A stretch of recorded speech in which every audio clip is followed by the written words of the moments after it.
পাকিস্তানের বিপক্ষে টেস্ট সিরিজকে সামনে রেখে শুরু হয়েছে ক্রিকেটারদের ক্যাম্প। প্রথম দিনেই বৃষ্টির বাধা, বঙ্গবন্ধু স্টেডিয়ামে দিতে পারেনি ফিটনেস টেস্ট। মিরপুরে জিম সেশন করেছে 14 ক্রিকেটার, যাচাই করা হয়েছে স্ট্রেংথ। টেস্টের জন্য তাসকিনের ফিটনেস ফিরে পাওয়া চ্যালেঞ্জিং জানিয়েছে ফিজিও বায়েজিদুল ইসলাম।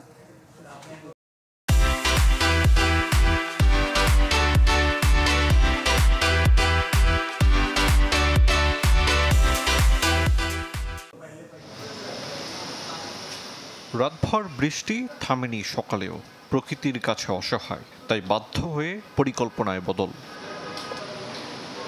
কথা ছিল বঙ্গবন্ধু স্টেডিয়ামে হবে ক্রিকেটারদের ফিটনেস টেস্ট, কিন্তু শেষ পর্যন্ত ট্র্যাক অ্যান্ড ফিল্ডে নামা হয়নি।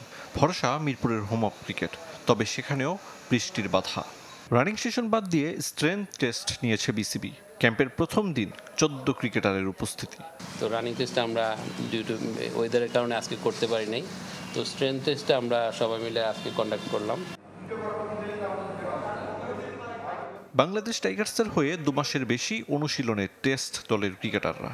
এ দলের হয়ে কেউ কেউ অস্ট্রেলিয়া সফর করেছেন, তাই ম্যাচ ফিটনেস নিয়ে ভাবনা কম। দীর্ঘদিন পর টেস্ট ফরম্যাটে ফিরতে চাওয়া তাসকিনের উপর বাড়তি নজর রাখছে ক্রিকেট বোর্ড। তাসকিন অবশ্যই অ্যাভেলেবল আছে, কিন্তু বোলিং ওয়ার্কলোড টেস্ট ম্যাচ খেলতে হলে লম্বা সময় বল করতে হয়, এগুলি আস্তে আস্তে বিল্ড আপ করে তারপরে খেলতে হয়।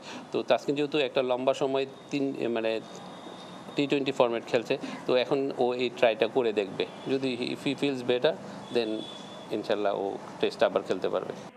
টেস্ট ক্রিকেটকে বিদায় জানিয়েছেন মাহমুদুল্লাহ, এ ফরম্যাট থেকে দূরে মোস্তাফিজও। তাহলে কেন পাকিস্তান সিরিজের ক্যাম্পে? এটা এরকম না যে টেস্ট প্লেয়ারদের জন্য শুধু, এটা অ্যাকচুয়ালি বাংলাদেশ ন্যাশনাল টিম প্লেয়ারদের জন্য। এখানে ধরুন কথা মুশফিকরা আজকে আপনারা হয়তো দেখেন নাই এখানে, কিন্তু মুশফিকও কিন্তু এই টেস্টটা অলরেডি অ্যাপিয়ার করে গেছে।